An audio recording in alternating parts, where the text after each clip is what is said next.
Përshëndetje të nderuar miqtë e mi, ja ku po ritakohemi sërish me mua Tirona Lilin, për të vazhduar me maratonën tonë të historive. Sot pranë jush do të sjell dy histori, historia e orës 17 dhe historia e orës 21. Do të flasim për dy ngjarje shumë të dhimbshme. Fillimisht do ta filloj me rrëfimin e jetës së vajzës së 34 vjeçare, e cila nuk e ka ditur që vjera e saj, nëna e djalit që e deshte që ja jepte zemrën, është nëna e saj biologjike. Më thënë, vajza në fjalë është rritur në familje tjetër dhe në momentin që ka takuar vjerën, e ka kuptuar që e ka nën biologjike, po si vazhdon e vërteta e kësaj historie. Unë jam një grua 34 vjeç dhe për shumë vite kam jetuar me një sekret që as vetë nuk e dija. Një sekret që mua më ndryshoi jetën për gjithmonë. Një të vërtetë që mua ma dogji shpirtin, më rrezoi në tokë edhe më la pa frymë. Historia ime fillon shumë vite më parë, në një fshat të vogël afër qytetit të Shkupit. Ku rita në një familje të thjeshtë, me prindër që mu thanë gjithmonë se më kishin marrë foshnjën nga jetimorja. Ishin njerëz të mirë, por shpesh unë e ndjeja se diçka më mungonte. Nuk e dija pse, por kur nuk ndjesha plotësisht pjesë e tyre. Kishte diçka në sytë e nënës që mua më shihte ndryshe. Si me mëshirë, si me një sekret të rëndë që në fakt nuk guxonte që ta thonte. Kaluan vite, unë u rita, shkova në shkollë, më pas edhe në punë. Ishte një jetë e qetë, pa shumë lukse, por me shumë dinjitet. Një ditë, në një dasmë familjare, njoha një djalë shumë të bukur. I qeshur, i kujdesshëm, me atë bukurinë. Quhej Arbër.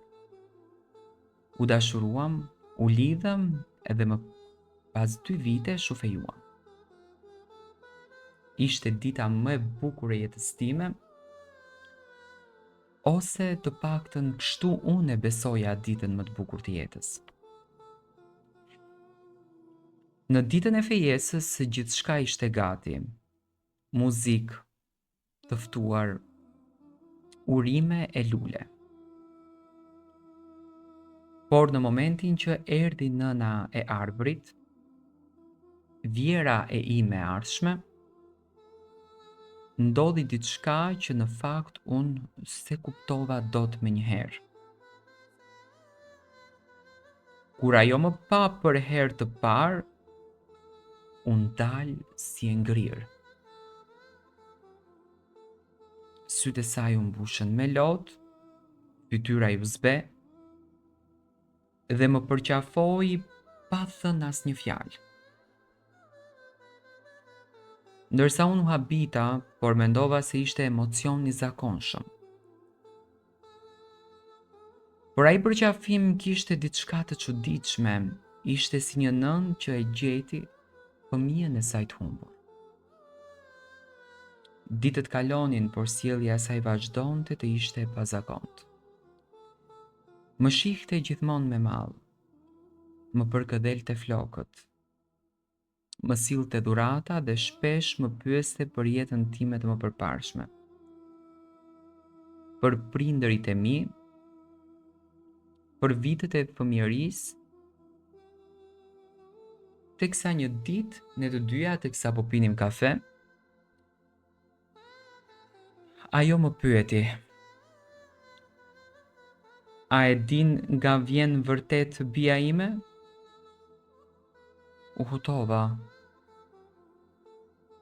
I thash: "Po, nga një fshat, nga Maqedonia." Jo, tha ajo me një zë të dridhur. "Dua ta them, a e di kush je ti në të vërtetë?" Nuk arrita ta kuptoj dot ku dëshironte që të dilte. Ajo filloi që të qante dhe më tregoi diçka që më përmbysi botën. Ajo ishte nëna ime biologjike.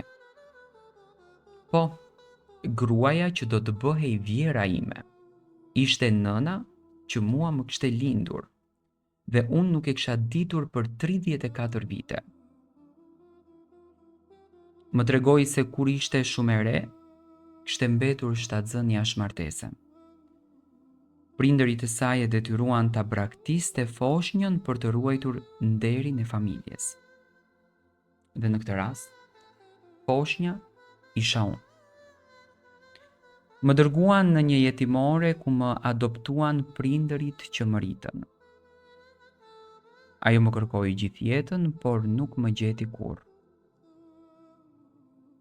Më vonë u martua me një burr tjetër dhe lindi një djalë, i quajtur Arben, që sot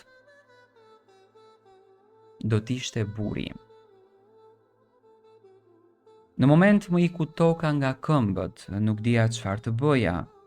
Në trupin tim djeva një të ftohtë të thellë. Arbeni ishte gjysmë vllau im. Lidhja jon, dashuria jon, martesa jon, ishin mëkate të padashura të një fati të egër. Nuk e di sa kohë kaloi atë ditë, unë qava, bërtita dhe u largova. Ndihesha si në një ëndër të keqe. Nëna ime biologjike më lutej që unë ta falja. Më thoshte se nuk e kishte ditur kurrë, se ishte fati që na përplasi në mënyrën më të tmerrshme. Por si mund ta pranoja unë këtë? Si mund të jetoja me një njeri që ishte në fakt gjysmë vllau im? Si mund të haroj gjithë vitet e dashurisë, gjithë kujtimet, gjithë netët që tani më dukeshin të ndyra dhe të padrejta? U desh kohë, u desh shumë kohë, mjek, psikolog dhe distancë. Unë u largova, lash gjithçka pas, lash edhe Arbenin, por lash edhe shtëpinë, Arbrin, më falni. Nëna ime, vjera ime, erdhi disa herë që të më kërkonte. Më lutej për falje dhe më thoshte se ndoshta Zoti donte që të takohemi, qoftë edhe në këtë mënyrë të tmerrshme. Sot jetoj vetëm me 2 fëmijë që i adoptoj vetë, sepse nuk guxova më të krijoj një familje me dikë tjetër, edhe pse jam shumë e re. Por një gjë e di, dashuria ime dhe Arbrit ishte e pastër. Ishte e ndaluar, por e pastër, sepse askush nga ne nuk e dinte të vërtetën. E gjithë kjo histori më mësoi që jeta është e padrejtë, por edhe e çuditshme. Njerëzit që mendon se janë armiq të tu mund të jenë gjakujt. Dhe ata që do me gjithë shpirt, ndoshta s'duhet t'i kesh kurrë. Ky është fati im. Fati një gruaje që në ditën e fejesës zbuloi se vjera e saj ishte nëna e vet dhe burri ishte në këtë rast gjysmë vëllau i saj. Kjo është historia e tmerrshme e kësaj vajze. Unë të falenderoj shumë për guximin. Ajo që unë dua të them në jetë është kur mos u dëshpëro, ti nuk e bërë një gabim, por apeloj ndaj prindërve që kanë histori të këtilla, tregoni fëmijëve sepse e vërteta del gjithmonë.